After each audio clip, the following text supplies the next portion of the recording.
Good afternoon to all participants. Now I invite Dr. Tino Merlin to invite our resource person. A very good afternoon to one and all present here. It's my honor to introduce today's afternoon session resource person, Professor M. Darshini ma'am. Our resource person, Professor M. Darshini, has completed her BE in Computer Science and Engineering in the year 2013 from Karpagam College of Engineering and ME in Computer Science and Engineering in the year 2017 from Coimbatore Institute of Technology. She has worked as application developer at Inotics Technologies, Chennai, for 2.5 years in the domain XML and web services using Java. Currently, she is working as an assistant professor in the Department of Computer Science and Engineering at Bannariamman Institute of Technology. She has published her research articles in 5 international journals and 20 conferences. She has filed a patent on self-regulating pet feed dispenser device and design for automatic sanitizer spindrift machine for legal tender. Her field of specialization is machine learning, deep learning, and cyber physical system. She published book chapters on blockchain for automotive security and privacy with related use cases, and deep convolutional neural network based image classification for COVID-19 diagnosis. Once again, we welcome you, ma'am. Thank you, ma'am. Madam, now you proceed your session, madam. Thank you. Okay. So, good afternoon to all the participants and the organizers. So, it's my pleasure to be a part of the AICTE Atal FDP. And so, let me share the screen. Is my screen visible to all?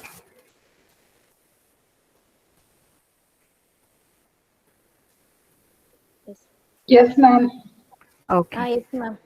Thank you. Thank you.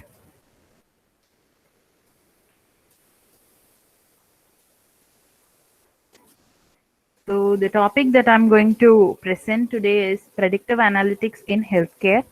So we are going to be specific to healthcare domain. So how predictive analytics is being used in healthcare domain. So I'll give you a brief introduction to the theoretical notions on what is predictive analytics and how is it being applied in healthcare domain. So we'll have a brief introduction to all that, and then I'll move to a case study. So since we are in a pandemic period, I've taken the COVID-19 analysis. Okay, we'll be doing predictive analysis to COVID-19 data set. Okay, we'll apply certain models like polynomial regression models and then neural network models and see how predictive analytics can be used to forecast the confirmed cases or the death cases, okay, based on the previously available data.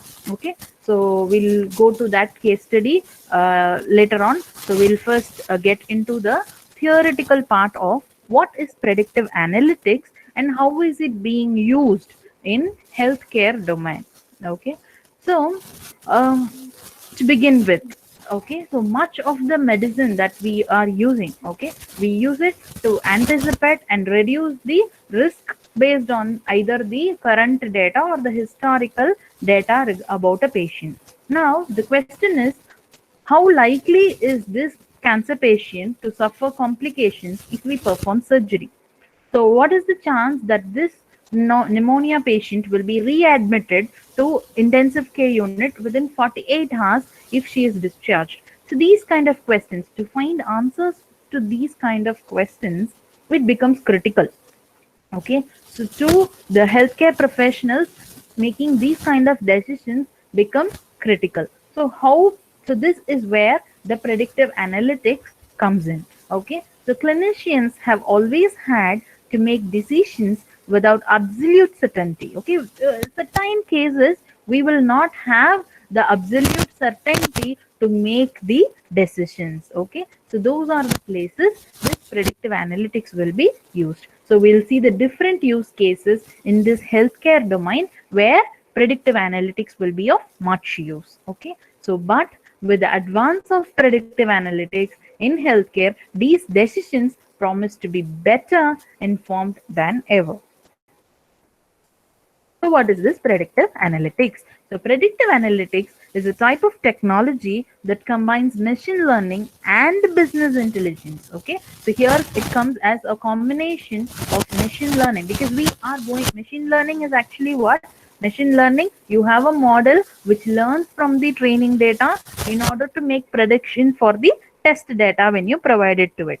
So the same, the analytics part of machine learning is the same. So machine learning, to that we are going to add some business intelligence. Okay, so what type of data we are going to use here? We are going to use both the historical as well as the real time data.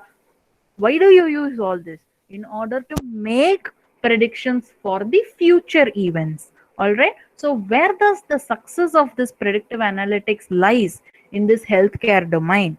Only when you identify the most required use cases. Okay, we'll have to identify what are the possible use cases in healthcare domain where you can apply this predictive analytics, and you'll have to capture quality data. This is very important. You want to make good analytics, what is the first and the most important requirement is your data. Okay, so you'll have to capture quality data and apply the best model. So these three are the most important requirements. What are that? You need use cases, proper use cases, appropriate data, and the best model in order to find the most meaningful insights from the data that is already available. Now, so if I do all this, do this predictive analytics in this healthcare domain, what is going to be the benefit? Means it will improve the patient outcomes. You can cut down on the spending. Okay, and it will definitely increase the operational efficiency. Now, the benefits, is the benefit going to be only for the hospital as well as the patient? No, the benefit is for the insurance providers, product manufacturers. So to all these people, the benefits will be shared. So what is this predictive analytics mainly aimed for? So you can use this predictive analytics to alert the clinicians as well as the caregivers regarding what? Regarding the events and the outcome of those events before they actually occur. Okay, so how is it possible? It is possible today with the use of artificial intelligence and Internet of Things. Okay, so we use all this and we develop algorithms. And what are our algorithms going to do? It is going to produce meaningful predictions based on the historical data that is available already and the real-time data that we have. Okay, so such predictive algorithms can be used. So where you can use it? You can use it to support the clinical decision making for each and every individual. Okay, where we term it as personalized healthcare. Okay, so in order to provide personalized healthcare and to inform interventions on a cohort or a population level. All right, or you can even apply it for operational as well as administrative challenges also. Okay, so now today, as per a survey which was taken in 2019, it is informed that 60% of the organizations have already adopted predictive analytics and they are successful also.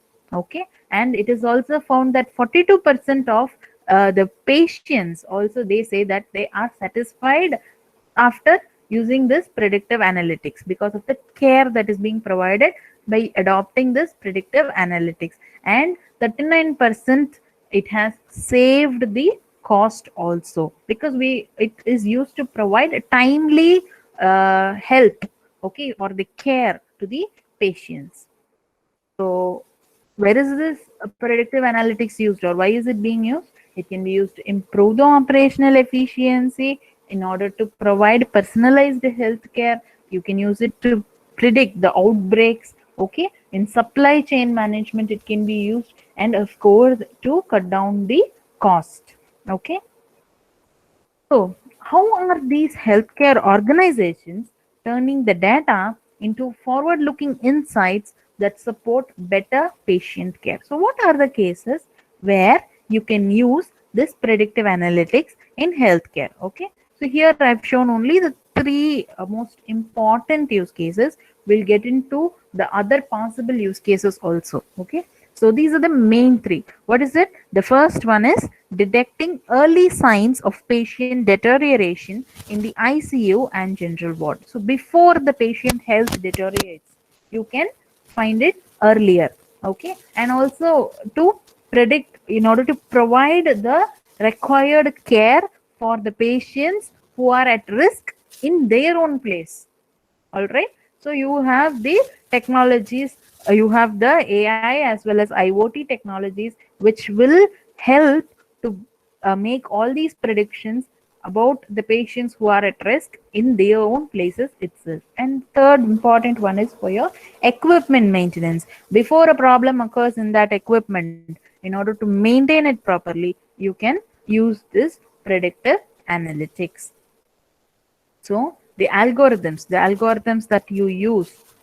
So what is the main purpose of using these kind of predictive algorithms in healthcare? If you see, the main thing is you want to make predictions, you need to analyze your data properly. So why do you analyze the data? In order to find the correlation or the relationship that exists between the data that is available. So in order to find the associations between the symptoms, okay, and find if a particular person, you analyze the data of a particular patient, you will, when another patient comes in with a similar kind of a symptom, you can make decisions based on the one that was provided for the previous patient. Okay, so to explore the impact of different factors like genome structure, clinical variables. Okay, so during the course of the treatment, okay, so to explore these kind of different factors, you can use predictive analytics. And also to examine the possible influence of the past as well as the current diseases. Okay, so for all these purposes, predictive algorithms will be of much use. All right. So personalized healthcare, this is a very important area, okay, which is of focus in this predictive analytics. So so what do you do here? So how this predictive analytics can be defined means it is actually a process of learning. So you're going to learn from the historical data in order to make prediction about the future. Here the future is actually unknown. All right. So it will be used to make the best decisions, okay, and provide a personalized care to each and every individual. Okay, so the main goal of using this predictive analytics, it could be not only in healthcare, to any domain for that matter. Okay, so in any field you use, the most important goal is to find or predict the unknown. All right. So what is the unknown? So to certain questions we will have answers directly. To certain questions, the certainty of that answer will actually decrease. Now here I have shown certain questions like, what did I eat today? Okay, the answer is obvious. Whatever you have eaten, you'll give the answer. The next question: how will my blood sugar change? How much weight will I gain? Will I get diabetes? What complications might I suffer from? When will I die? So, when it comes to all these questions, no, we do not have what? The certainty of answering these questions actually decreases, right? You see the graph actually decreases. So, in these cases where the questions, the answers to certain questions are unknown, in those cases, you can use this predictive analytics. So what are the steps that you'll have to follow? You will need the data. So the data will be a raw data. What we have to do? We have to cleanse the data. We have to attach tags or labels to it, structure it. Okay. So this is the first and the foremost thing that you have to do. Next, what do? We will have to find the relationship between the data or the features that are available. So what? You have to identify the attributes which you are going to use as the predictor. Okay. And then you will have to develop algorithms. Very important. You need to develop good, better algorithms in order to make best predictions. And then you need to identify the predictive attributes for each case. So you have a particular case for which the solution is to be found, then for that one you will have to find the predictive attribute. Now, so we have the data, we have the data ready, we have developed algorithms. What we have to do, we have to apply those algorithms to the training data.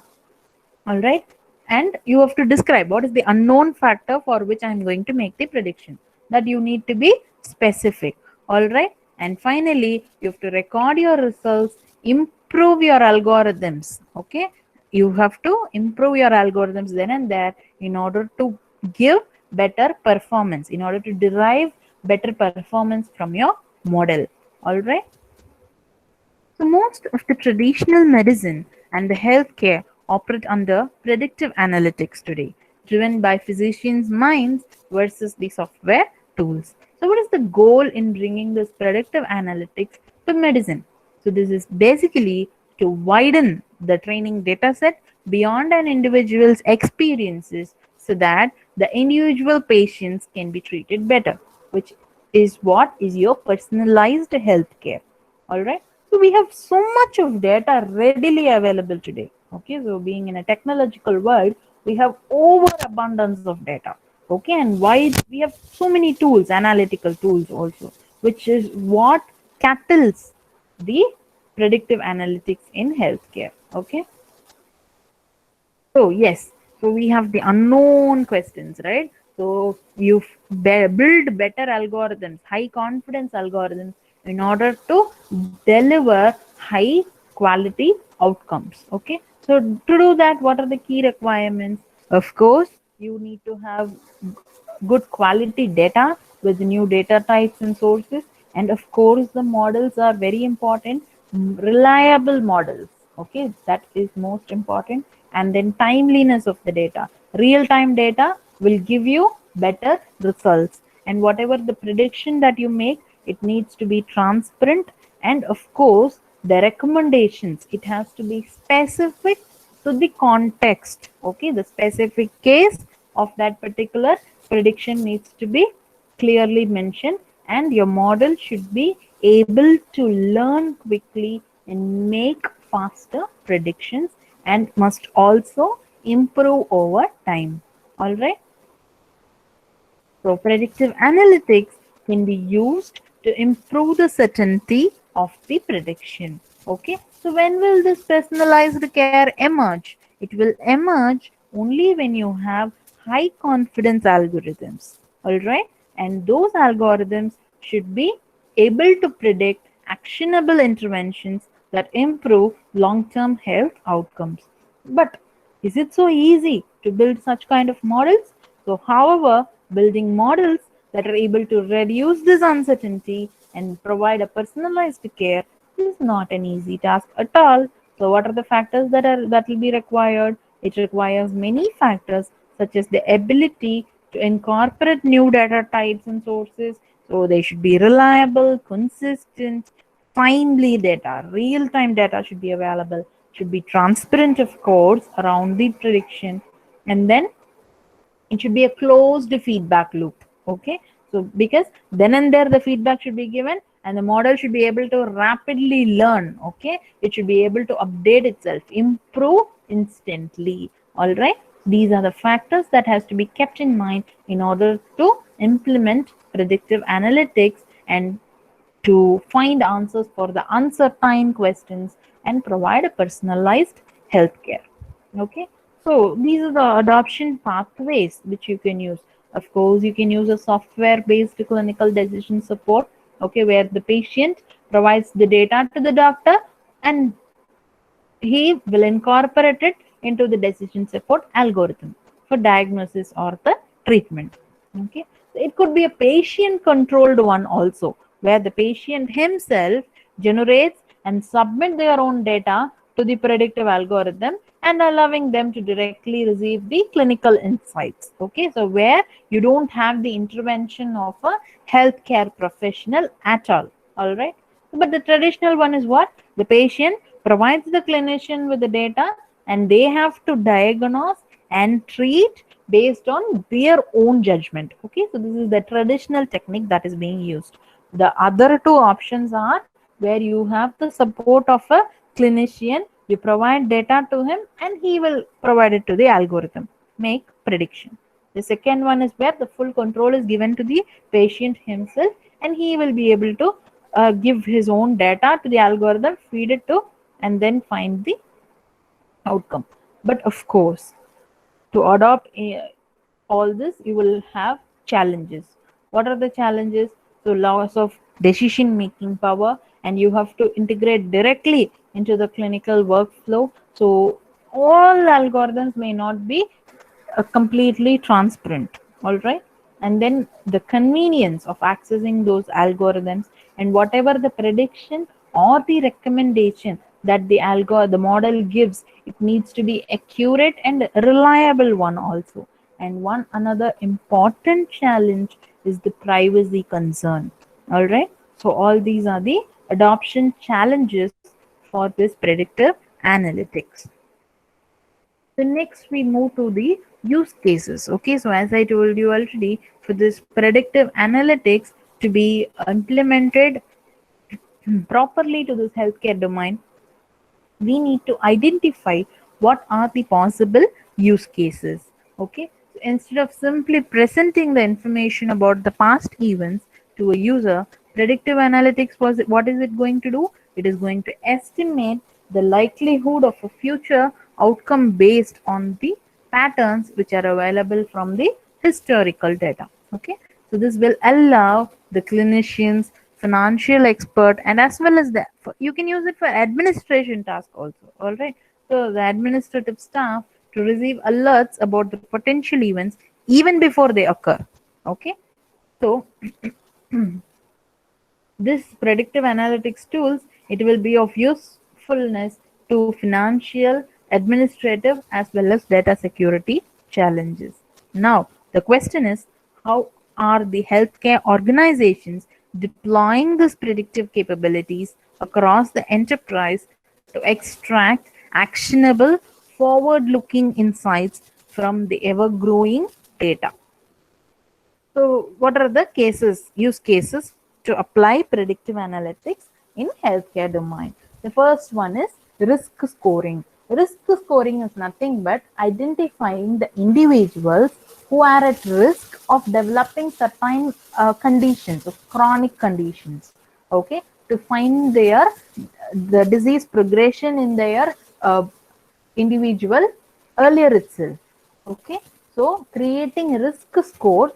So how do you create this risk score? It can be created based on a lab test report.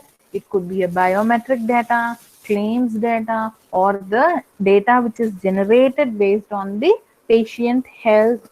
Okay, could be anything. So from these different factors, based on these different factors, you're going to create a risk score. Okay, so before the patient, the risk of that particular disease increases in the patient, it can be predicted at an earlier stage itself. Okay, so the use of predictive modeling to proactively identify the patients who are at highest risk of poor health outcomes and will benefit most from the intervention is one solution which is believed to improve the risk management for providers transitioning to a value-based payment. Okay, so one important use case is this risk scoring based on the data about the patient. Second one is avoiding 30-day hospital readmission. So say for example, a patient has come in and he has got a treatment, and there are to find if there is a risk. Okay, certain risk factors are there in the patient which will make him to readmit again within a 30-day window. Okay, so if it is possible or not, such kind of warnings can also be provided when you use this predictive analytics. Okay, and then getting ahead of patient deterioration, that is, you find out before itself, okay, in an earlier stage itself, that the health of this particular individual is going to deteriorate. Okay, so how, in order to find that also, you can use this predictive analytics. The data analytics can help the providers react as quickly as possible to changes in a patient's vitals, okay, the changes in the patient's symptoms, and may be able to identify an upcoming deterioration before the symptoms can be viewed in the naked eye. Okay. And then forestalling appointment no-shows, which means that certain people know they would register for an appointment, and in certain due to certain situations they may not turn back. Okay, so in order to find those kind of patients in advance itself, you can use this predictive analytics. So using predictive analytics to identify the patients who are likely to skip an appointment. So they would have registered for an appointment, but they may skip it without any advanced notice. Okay, so this will cut down on the revenue losses and give organizations. So what you can do, you can provide that slot to some other patient who is needing the appointment. Okay, so in order to make these kind of administration changes also, you can use predictive analytics. And then preventing suicide and patient self-harm. So early identification of individuals who are likely to cause harm to themselves. Okay, so for that, the strongest predictors of self-harm attempt, okay, who have some problems mentally, okay, mental health or substance abuse diagnosis, so who have taken suicide attempts previously, okay, who need the psychiatric medications. So all this you can find using this predictive analytics.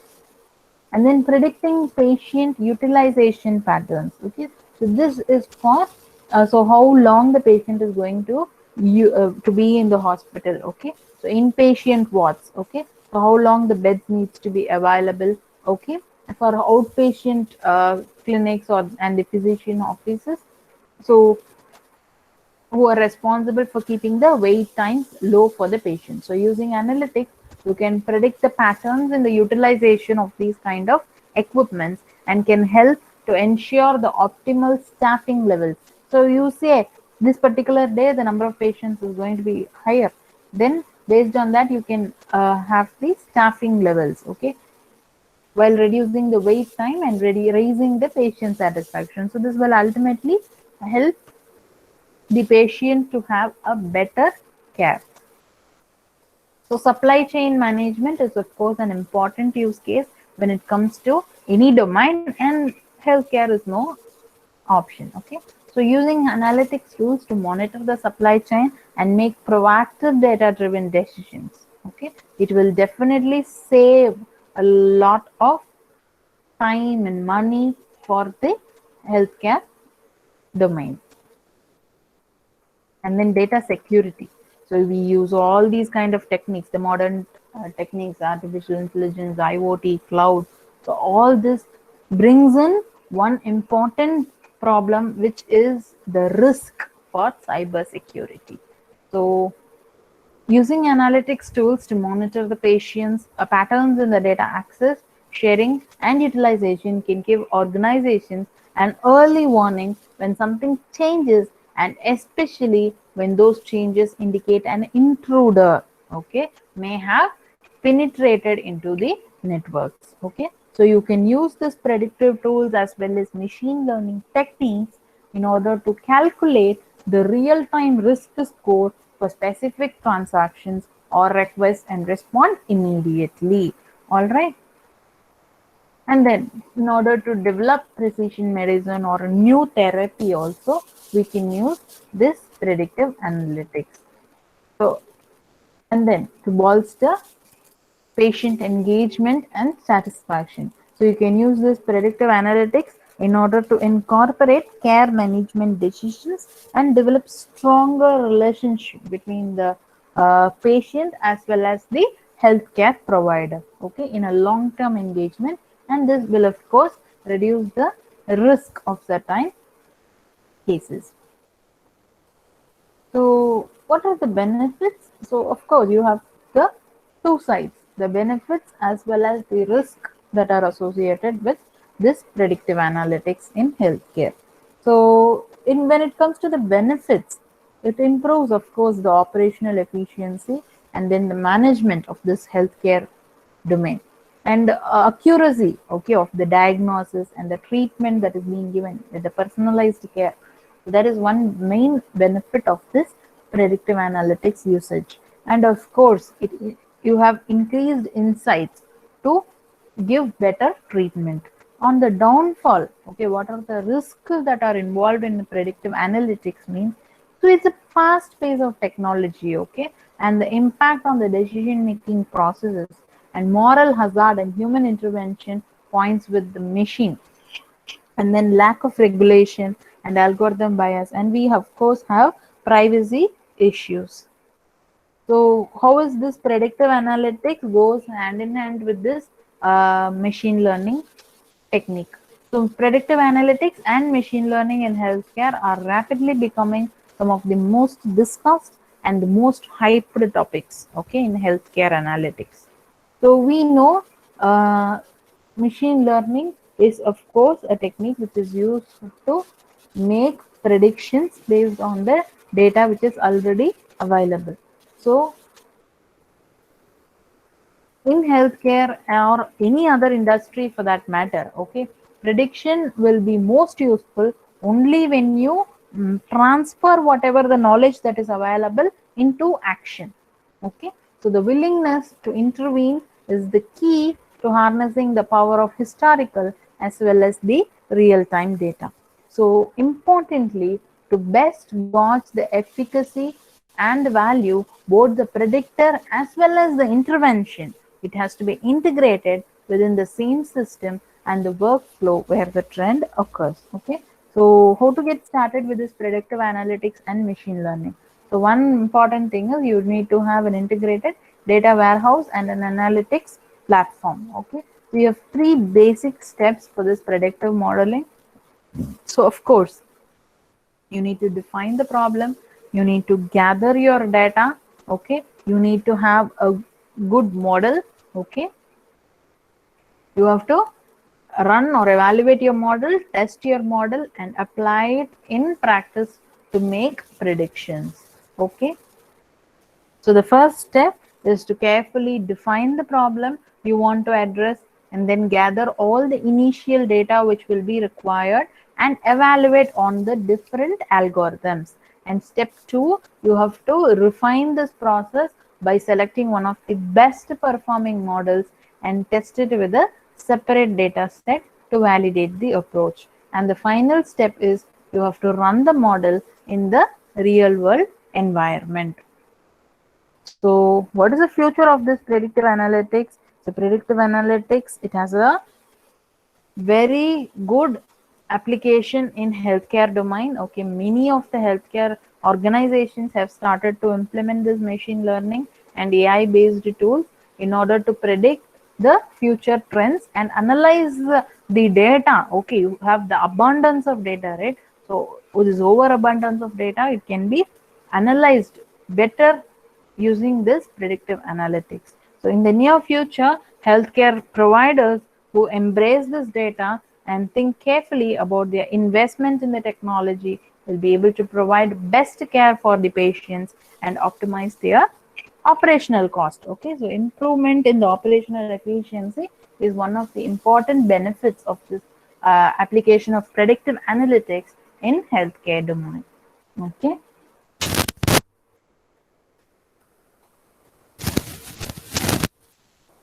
So import, first step is to import the necessary modules. Okay, so here I have used Google Colab, and see this is actually a pretty longer code. So I have already executed all the code and I have the outputs ready. So I will just show you the code as well as the output. All right. So the first and the foremost thing is we are going to use certain packages like pandas and numpy, which are very useful in order to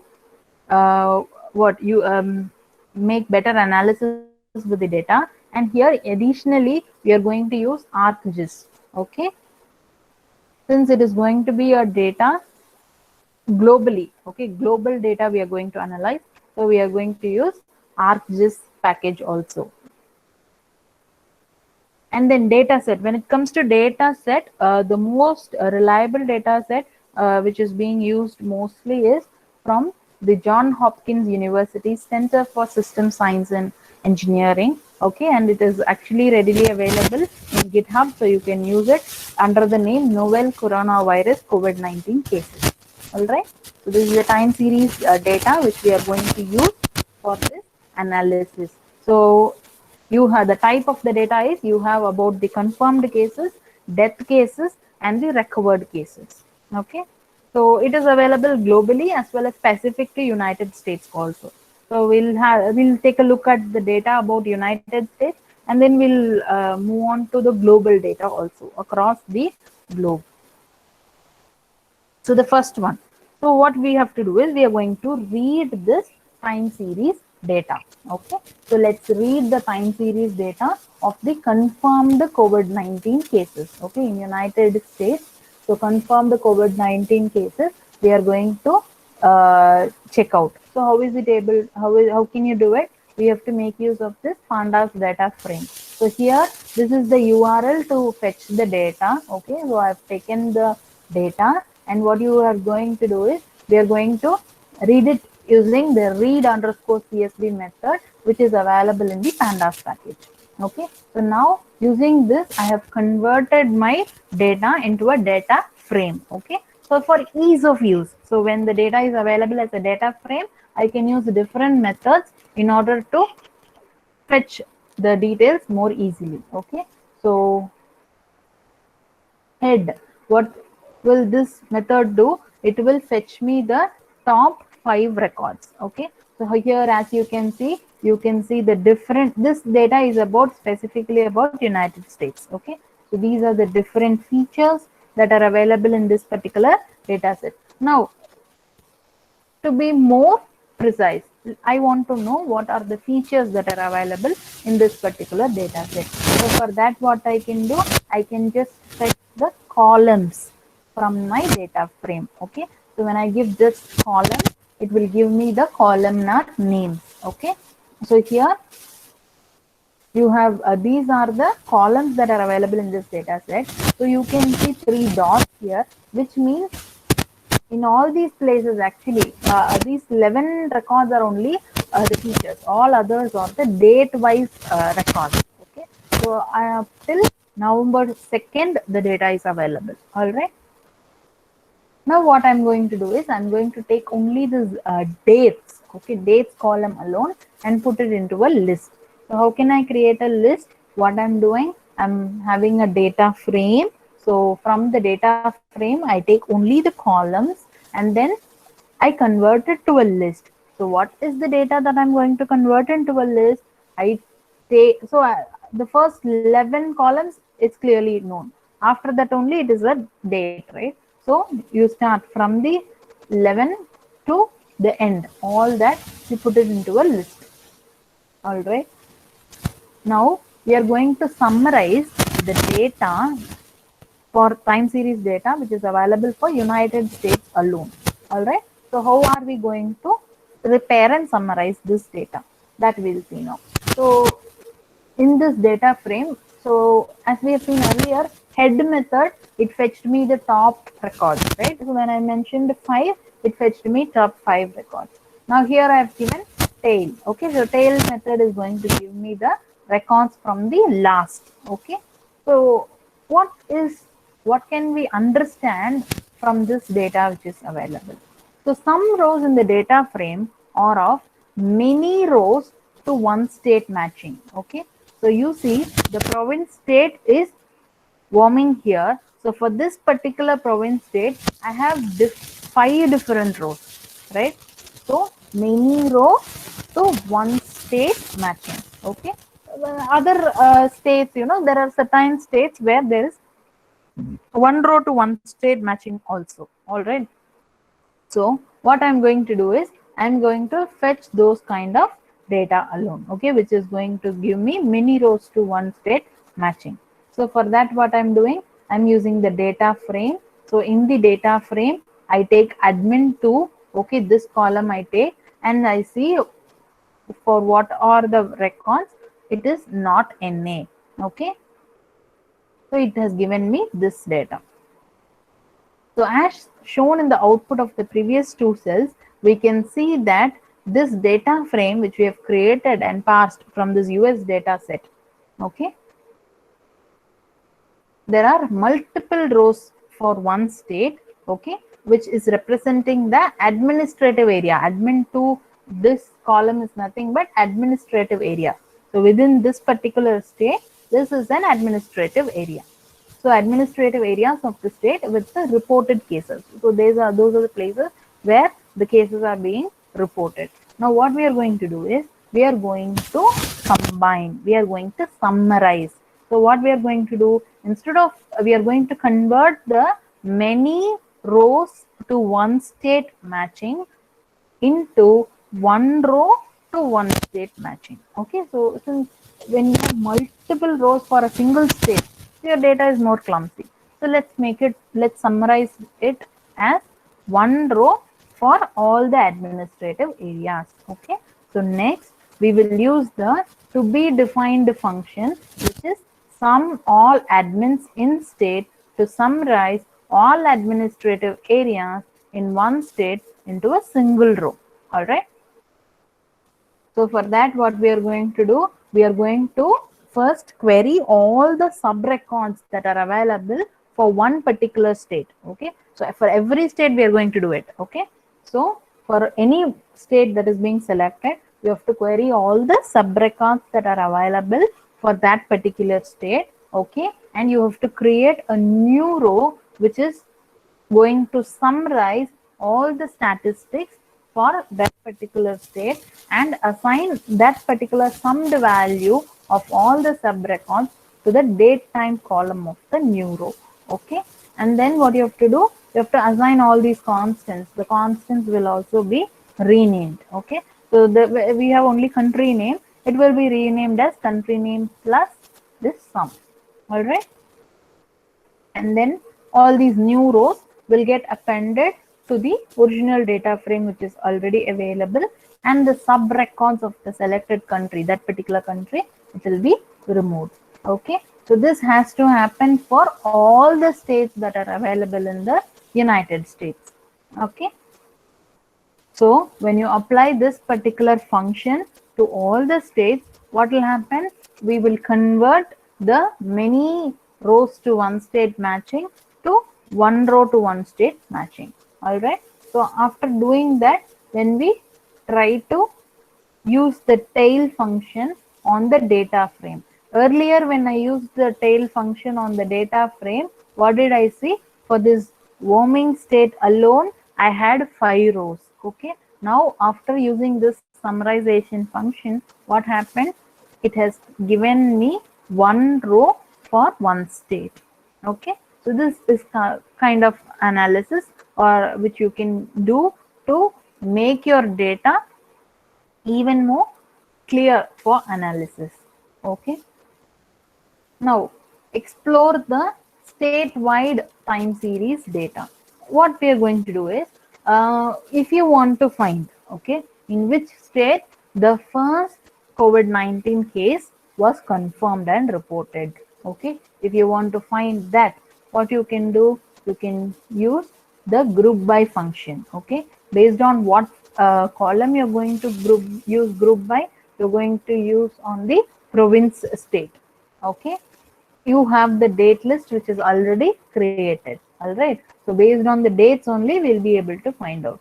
So when you execute this particular code, we have got that Washington state has reported the first COVID-19 case. Okay. Now, if you want to query for the top 10 states, all right, the top 10 states with the highest number of confirmed cases, all right, then what I have to do, I have to use the same function only with a slight difference. What I'm going to do, I'm using the data frame, okay, which I have for all the states, all right, and then from the data frame, I'm going to take based on the date list and then sort it. All right. And I'm taking only the top 10 records. Okay. So for that, I'm using the head function. and here the ascending is equal to false. So since ascending is equal to false, the number of cases, it will list me from the highest number to the lowest number. Okay, so Texas state showed these many cases, and the count actually decreases from Texas to New Jersey. All right. Now, what will be the difference if I need to arrange from the lowest number to the highest number? I will have to convert. I mean, I will have to convert that false to true here. Okay. So the approach is quite similar. If you want to query for the top 10 states with the lowest number of confirmed cases, just you will have to change the ascending false to true. Okay. So see, we are taking only the 10 records. Okay. So here it showed me the highest count till New Jersey, since I have chosen only 10. Now, since I take from the least one, so the least is American Samoa, and Wyoming is the 10th record when chosen from the ascending order. Okay. Now, if you are also interested in finding out which state had the highest confirmed cases, okay, I don't want the top 10, I just want to know one state which is showing the highest confirmed cases. What you have to do? You will have to use the max function, okay, because out of all the records, you're going to use the maximum, you're trying to get the maximum count, okay. So to this data frame, what I'm doing, I'm using this IDX max, comma, max function. Okay. So what happens? It fetches me the state, okay, the name of the state which has the highest count, and the value. The actual count value is being analyzed, and the one with the maximum value is being taken out. All right.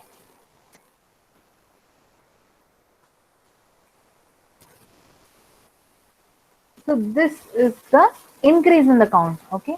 So from 22nd January 2020 till November 2nd, 2020, the count, the increase in the count of the confirmed cases in Texas state is being shown here. Okay. So from the previous analysis, we found that Texas state has the highest count of the confirmed cases, and now what we have listed here is the count from Jan 22nd till November 2nd. What are the count of the confirmed cases? It is being shown in the ascending order. All right. Now, this is just a graphical representation of the top 20 states which has the highest confirmed cases. Okay. So we can also present it as a bar chart. Okay. Here it is being presented as a bar chart. You can use other kinds of chart also. All right. So this is about top 20 states. Okay. So this is just a graphical representation. So based on the province, state, and the count of the confirmed cases in that particular state, we have used matplotlib library here in order to plot it and show. Okay. Now, so far we have discussed about the time series data that is available in the US state alone, okay, United States alone. Okay. Now, next we are going to deal with the time series data at country level, okay, around the world. All right. So besides the US data set, you can also read the time series data of the confirmed COVID-19 cases globally also. Okay, you can get it from the GitHub itself. So here again, we are going to get it from the GitHub URL, put it into a data frame, which using this pandas package. All right. So here I've used the URL. So from the URL, I'm directly reading as a CSV, putting into creating it as a data frame. Okay. And then head 5, what it will fetch me? It will give me the top 5 records. All right. So the analysis is kind of similar. Whatever we did for the United States, we are going to apply the same, but here the data is different. Here earlier it was for one particular country. Okay, now it is for different countries across the globe. So though most of the rows in the world confirm TSDF data frame, they are the statistics of the country level. Okay, you have one row for one country matching only. You have other countries also which show this matching, which is many rows to one country matching. Okay, so for example, for Australia, it's been given here. So the country or the region is Australia here, but based on the provinces or the states that are available in Australia country, you have different rows. So here again the problem of many rows to one country occurs here. All right. So that we have to eliminate. So how can we do it? Browsing all the selected rows from above, we come to a conclusion that Australia, Canada, China, Denmark, and France. Okay, so these are the 5 countries which have this problem of many rows to one country matching. So what we have to do? We'll have to summarize. We have to summarize these rows into a single record. So if such a row does not exist already, all right. So the following cell you have to use this code. Okay, so we will use this code in order to summarize the data into one row for all these countries. Okay, so what we have done here, the countries with both many rows to one country matching and one row to one country matching, it is Denmark and France. Okay, and then countries with only many rows to one country matching is Australia, Canada, and China. And the countries with only one row to one country matching is all the other countries which are available in the data set except these 5 countries. Okay, this is the conclusion you have reached after analyzing the time series data of all the countries globally. Okay, now time series global confirmed cases. Now we become even more precise. Okay, so we get into the confirmed cases alone. All right, so here we need to define a method. All right, so the method that we are going to define initially is sum all the provinces in country to be defined in order to perform the task. Like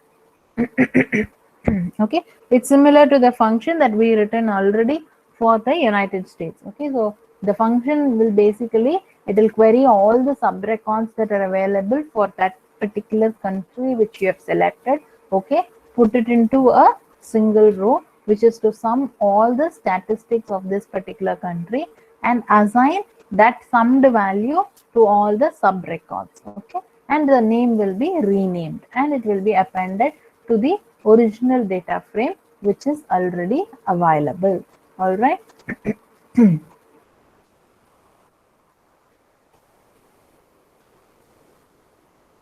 Now for country in, whether the country is in Australia, Canada, country value is either Australia, Canada, or China.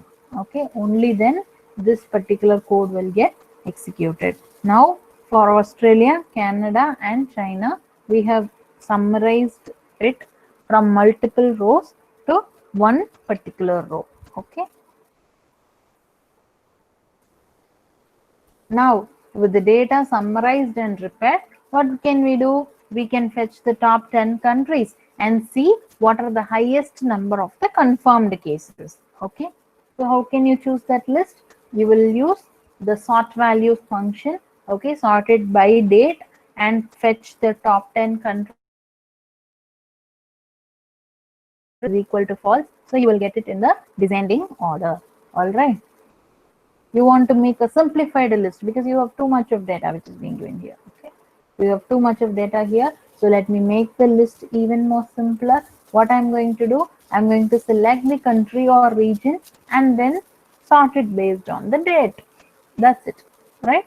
So from the data frame I'm going to fetch the country or the region and then date wise. So what is the last date in my list? It is November 2nd, right? So on November 2nd, the confirmed cases across the globe are being shown here. All right. So US has shown the highest number, then comes India, then Brazil, and goes up till Mexico. All right. So this is the data about the confirmed cases across the globe. Okay. So similarly, we are going to check for the deaths also. Okay.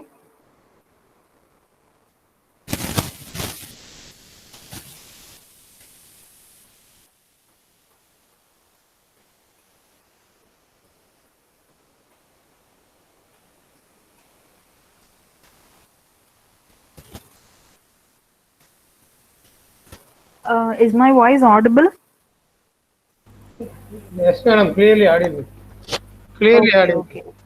Okay, so here I see network issues. Yeah, I will definitely share the collab code.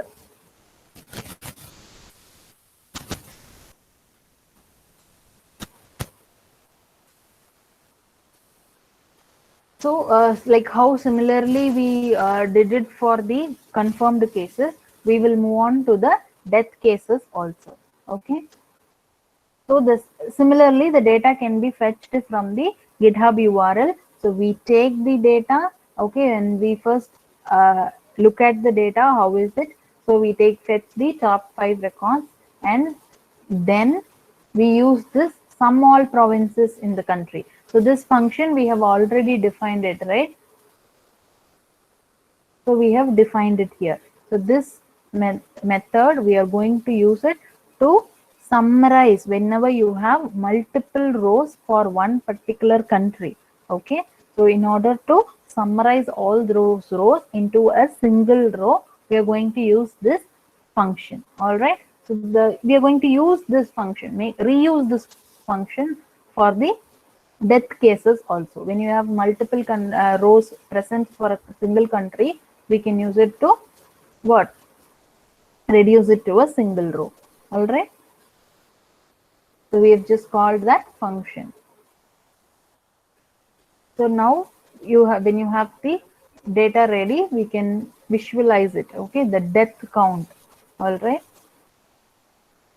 So how we simplified it, and so for we have simplified the data and taken only the country or the region and date wise. Okay, so date wise, what is the death count? All right. And then the third case. So we are going to discuss for confirmed cases, death cases, as well as recovered cases. Okay. So the code is very similar only. All right. So we'll just make use of the function. So this is all similar.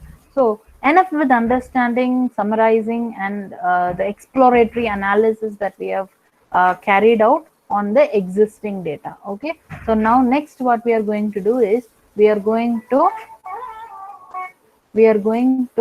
apply this data using polynomial regression model and neural network model. Okay. So these two models, we are going to use it to predict the count of the cases that is going to be in the upcoming days. Okay.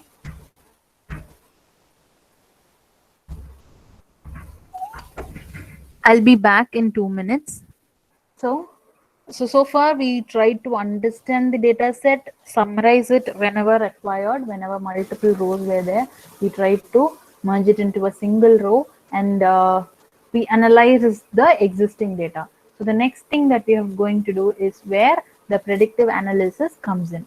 So see here, predictive analytics, we are going to use it. So far what did we do? We had some data. So we just try to analyze the data, okay, from the raw data that is being available. All right.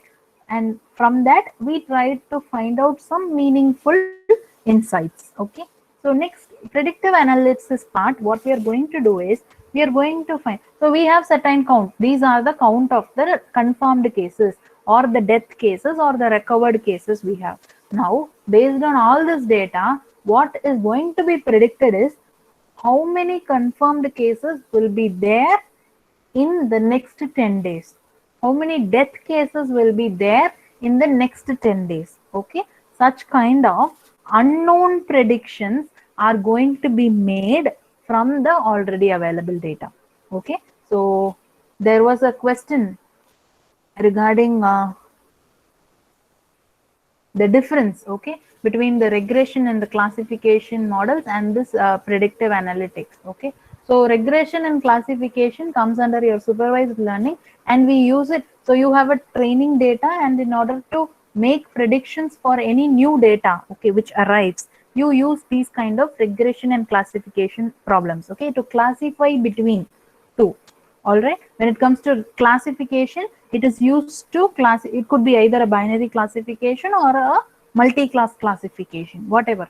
What your classification algorithm will do is, it will classify between. Say, for example, if you want to classify whether a particular case is COVID positive or COVID negative, okay, so that is where classification comes in. Okay. And then if it is a regression case, regression is where, so of course we'll be using polynomial regression here. Okay. But the prediction that you are going to make is completely unknown.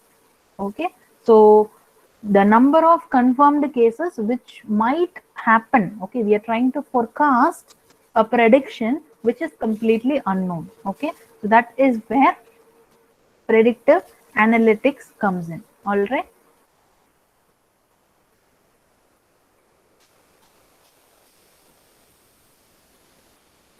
So that is the prediction that we are going to do now with already available data.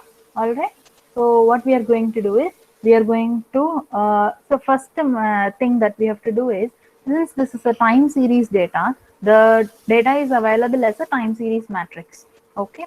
And it is having, we saw that the first 11 columns were the normal features, and then after the 11, you have all the date wise data, right?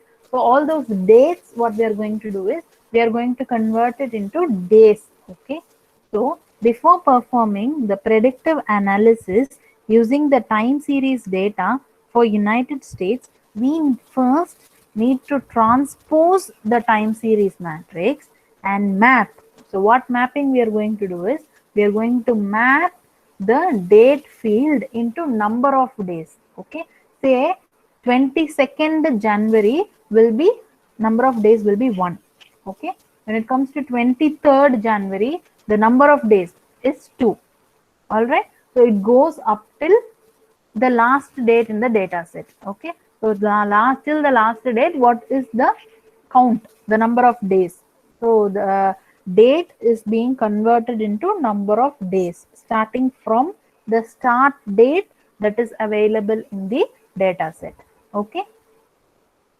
So in the following, we'll perform the approach 3 times. Okay. Since I have 3 already ready data frames, right? I have for the confirmed case, for the death case, as well as the recovered case.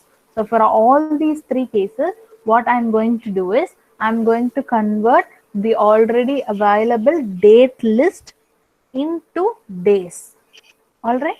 So what the first thing that I have to do is, from my data frame. Okay. So the data frame available is this one. From this, I'm going to choose one particular country. All right. So I have the global data, right? So I'm considering the global data.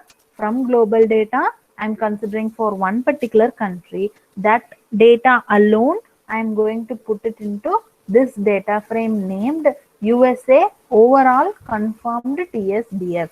All right. So we have taken the global data, taken it for one country. Now from that what I have to do, I have to fetch the date list. Okay. So date list, I have to fetch it, and then from that, I'm taking only the confirmed column. Okay. Confirmed column alone is taken, And now we are going to count. Okay, count the days starting from the first date till the current. See, say for example, when it is Jan 22, the number of days is 1. But when it comes to the next date, it has to count from the previous date till the current one. All right. So from the starting date till the current, every time the current till the current date, it has to be counted and the number of days has to be given. All right. So now when I print this data frame, which is new USA confirmed DF, this data frame will give me the number of days. Okay, first column will be date. Okay, so on that particular day, what is the number of days? And then what is the number of the confirmed cases? Okay, this is the data which I am going to have. So similarly, I have to I'll prepare for the death data as well as the recovered data also. Okay, so the logic that we are going to use is same. We are going to fetch the country and then we are going to fetch that date list, okay, which is required to count the number of days, and then the column. When it is confirmed, you will take only the confirmed column. For death means you will take the death column and then recovered column. So you, from that only I will get the count on that particular day. Okay, and then I will display it. Okay, so these three details alone, I am going to take it, put it into a single data frame. Okay, all right. So now this is the required data which I need in order to proceed with the predictive analysis. Okay, so here the model, two models I told you. One I tried to use a polynomial regression model and the second one is neural network model. So both these models we are going to use to forecast the number of confirmed cases or the number of death cases for the next 10 days. All right. So here we have the historical data also and the real-time data also. This is what we discussed about predictive analytics. It uses the historical and real-time data in order to make predictions or forecast for the unknown future. All right. So polynomial regression model. So here three methods are defined. One is the train, and the second one is get prediction, and the third one is get model polynomial STR. Okay, since this is a regression model, so in a regression model we will need, so when it particularly comes to linear regression, what will have linear regression, you will need the slope coefficient, isn't it? So in order to calculate all those values, this method get model polynomial strings, okay, like coefficient, intercept, all this will be calculated, and then get prediction. So you need to make your model to predict, right? So to make the model to predict, we'll use model.predict method. All right, and then before making the prediction, you need to make your features fit into the model. Okay, so you will make your features fit into the model, and then you will make the prediction. So all these logics we have put into get prediction method, and then train is required. So you will give the features as well as the target, so based on which your model is going to get trained. Okay, so here the model is actually created. All right, the linear regression model is created, and then get prediction method, you try to fit in the features and make your model predict. All right.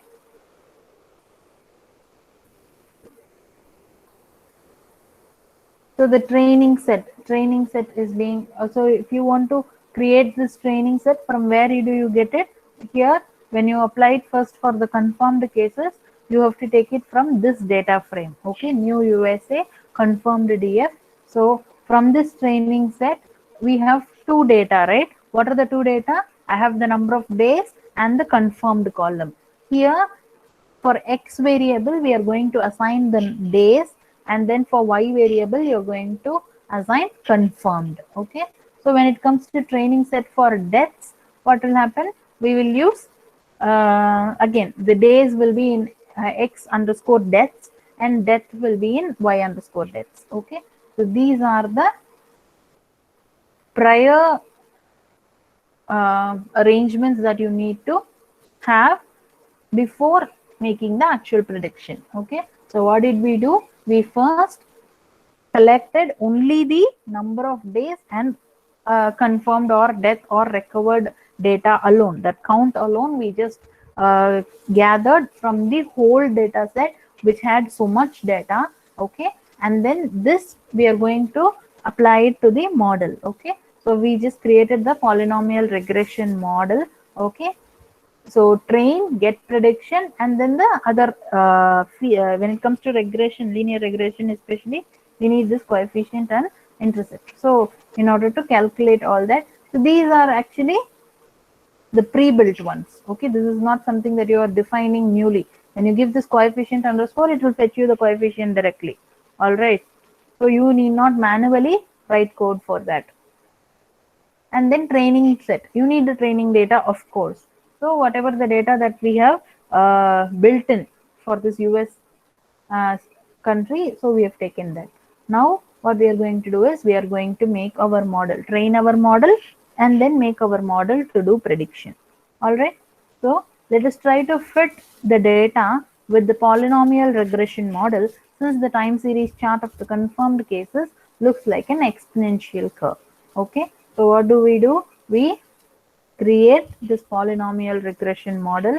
Okay, so this polynomial regression model is nothing but the class that I have created now. All right, so within this class only I have defined all my methods. So this is the class I have created. So and then train the data. So x comma y is nothing but for the confirmed cases I have split my data training set, right? So that is being shown here. And then regression model dot get prediction. So get prediction is nothing but the method that we have defined here. Okay, so make your model first, fit in the features into your model, and then make your model predict. Okay, so this get prediction will fetch me this result. Now what I'm going to do is I'm going to print the results. So what it is telling me is my model has given me the results like this. The forecast for the cases using polynomial regression in the following 10 days. Okay, for the next 10 days, this is going to be the number of cases in this particular country. Okay, so this is the data it has given. Okay, so we are just trying to plot it as a curve. Okay, so it was an exponential curve, right? Because it had the count actually exponentially increased, right? So now this pink line shows the exponential curve. Now the curve that we have attained is this blue one. Okay, so you see that it is not actually fitting in the actual curve, and this predicted one is not correctly fit. So what we are going to do is, see, since this is a polynomial regression, first time what did we do is we kept the polynomial value to be 2. Okay, so now what we are going to do is increase the count of, see here, the polynomial value, the degree is 2 here. Okay, this 2 represents the degree. All right, so now after plotting I came to understand that the exponential curve and the curve that we have got is actually a little not exactly same. So what we try to do is we'll increase the degree of the polynomial. Okay, the degree is increased to be 3. So now what will happen? The same thing only. Okay, only the degree is changed. So train and then make the prediction. Now the count is like this. Now when we tried to fit in, it was better than the curve that was achieved earlier. All right, similarly it can be done for the death cases also. Okay, so death cases also based on polynomial degree 2 and degree 3. Okay, so the code is very similar. Instead of confirmed, we are going to give death. That's all.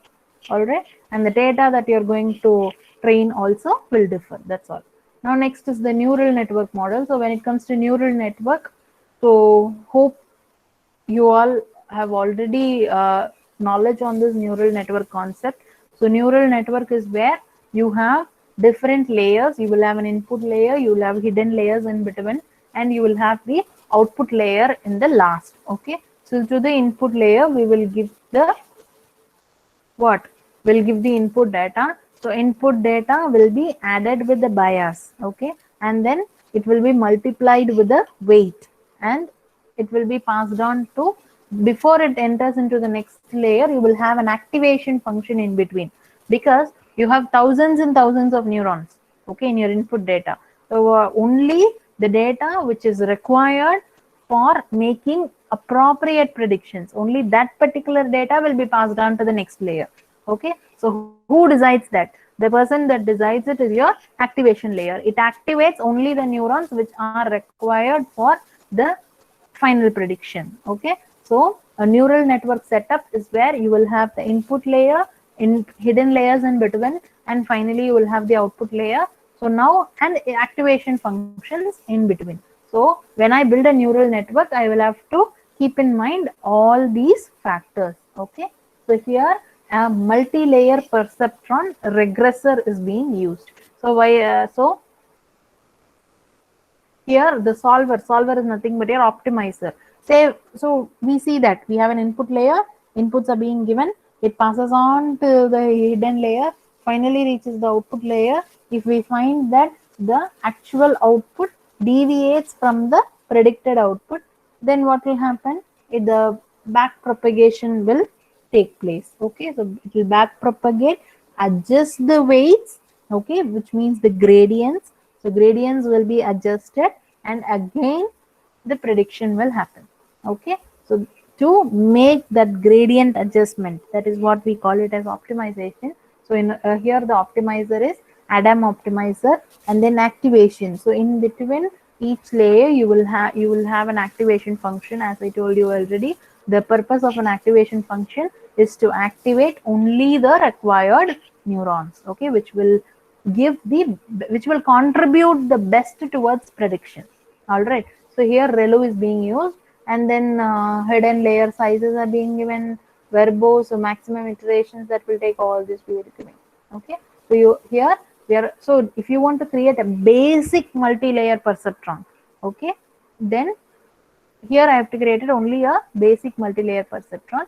So when you want to create it, you need all these factors. Okay, so create the model, fit in the training data. That's all. That is what is happening here. Now with this model, what we are doing, we are training the model and making it to make predictions. Okay, so again, here this is the data that is achieved using the neural network model, okay, for the confirmed cases for next 10 days. So here we see that the curve is very close to the exponential curve which was expected. Okay, so neural network model gave a better curve. So this again is for the death cases, okay, deaths with neural networks. So for both the confirmed as well as the death cases, neural network model seem to provide a better result. Okay. So then for neural network modeling, the approximation between the fitted and the actual curves, it looked much better than that of the polynomial regression. Okay, so this is the summary of the predicted number of confirmed cases and death cases for next 10 days in United States. Okay, so we see that based on the predictions, neural network, it showed better results. Okay, so this is how we'll use predictive analytics. So here I have taken, since we are in a pandemic period and COVID-19 is the most used thing here, data set. So I have taken that data set and shown here. So but in actual practice in healthcare domain, you may use predictive analytics for various, not only the technical issues, you can also use it for administrative purposes, and in order to improve the operational efficiency also in a healthcare domain, you can use it. Okay.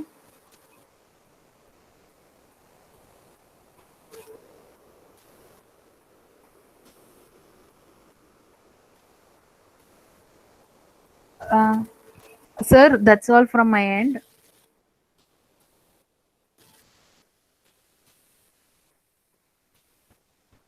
Okay, madam. Very excellent presentation, madam. I am since what a nice. I am really, very happy. Thank Very you, sir. nice, very nice presentation. Okay, Thank madam. you, sir.